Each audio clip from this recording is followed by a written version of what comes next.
Hello and very good morning to the airport of Vancouver. My name is Robin and I want to thank you very much for taking the time to watch this new video of mine. I'm here in Vancouver to fly with Omni Air International. This is a very special flight because it's one of the last remaining Boeing 767-200 aircraft. If I recall correctly, there's only 12 remaining that fly commercial passenger flights, so I'm very excited for this one.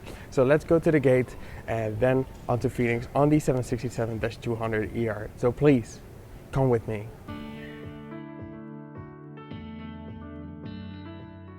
I had 4 S's printed on my boarding pass, so going through security, I got an extra special treatment. And with only an hour connection time in Vancouver, it was going to be tight already, but I made it. Our flight today is operated on a 19-year-old Boeing 767-200 ER. This is a rare opportunity to fly on this aircraft, as all North American legacy airlines have retired the type. US Airways was the last one on the continent to retire theirs in 2015.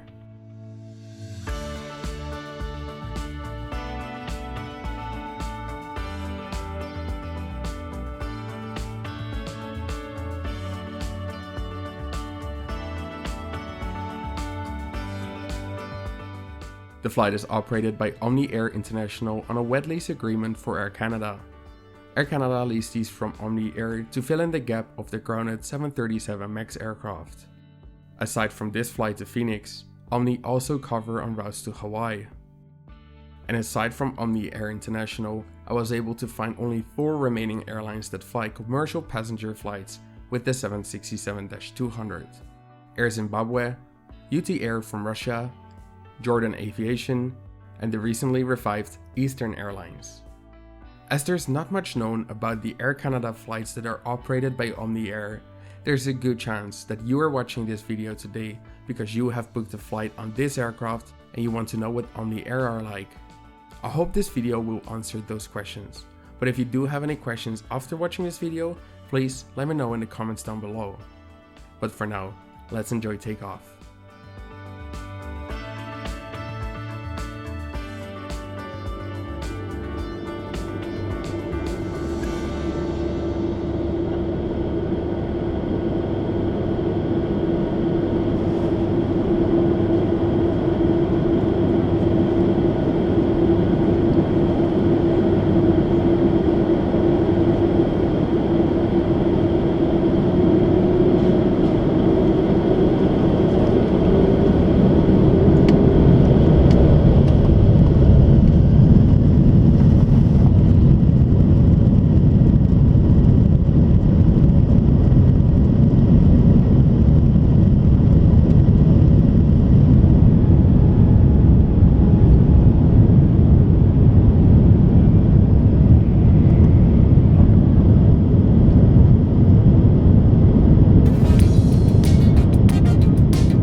The Omni Air International Boeing 767ER has room for 213 passengers in 2 classes, starting with 195 seats in economy in a 2-3-2 layout.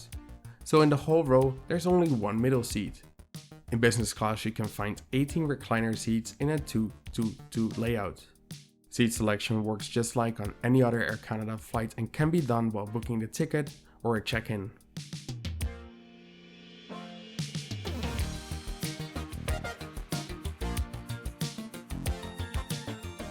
There are several exit rows with extra legroom that Air Canada classify as preferred seats. But today, we're seated in a regular economy class seat, 28K. Although today, I was lucky enough not to have a neighbor. In the seat back, you can find the very responsive 8.9-inch touchscreen.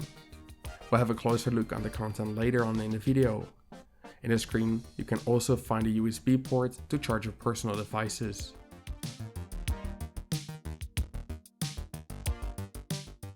The tray table is large and has a firm indent for a cup, although I wasn't too happy with the cleanliness here. There were coffee stains and crumbs from my passengers the day before, so the aircraft likely didn't get cleaned overnight.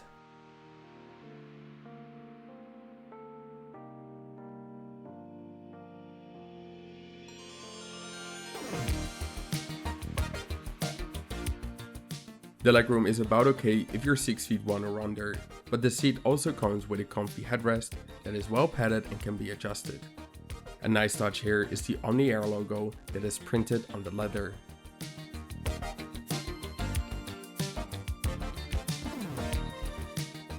Between each seat is a universal power outlet, and the reading lights can be controlled from your touchscreen.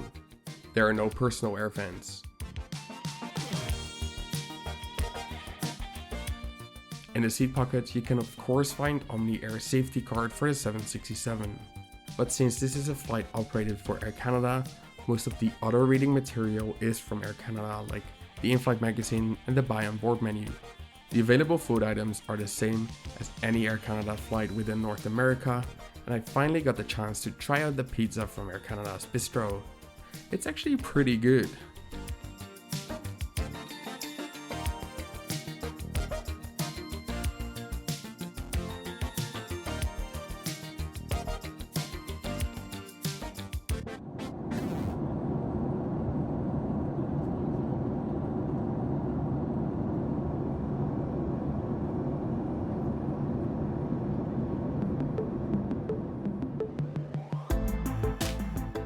The crew on board isn't just Omni Airs. Alongside Omni crew, there are 3 Air Canada flight attendants who are on a special assignment, as they call it. All PAs are done by the Air Canada crew, and during the meal service they visibly take the lead to make sure that all is done well.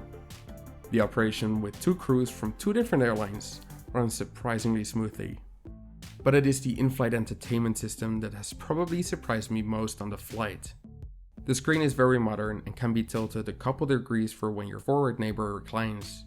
The screen is very responsive, although the content lacks a bit. In total, there's 31 movies and around 32 episodes from a variety of TV series available.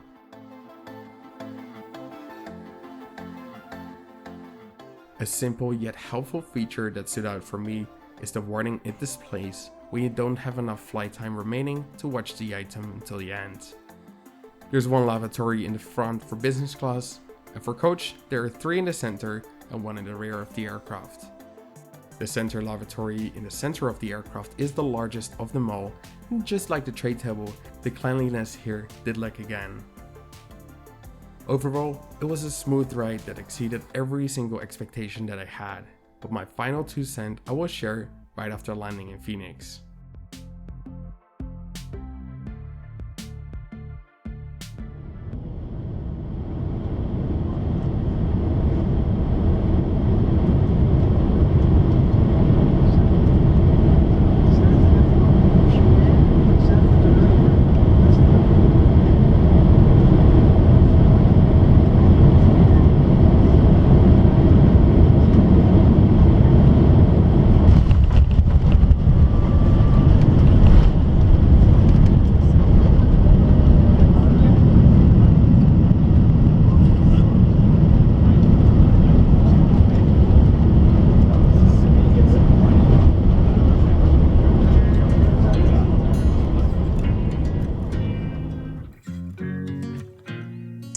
Well, that was my first Boeing 767-200 experience, and maybe even my last one, because there are only a dozen of these left that you can fly on. And it's even more rare that I got to experience the Omni Air one, because apparently the majority of the flights they do are military for the United States Department of Defense.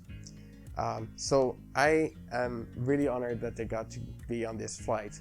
And the most interesting thing I think about this flight is that you had 2 crews from 2 different airlines working together on one flight.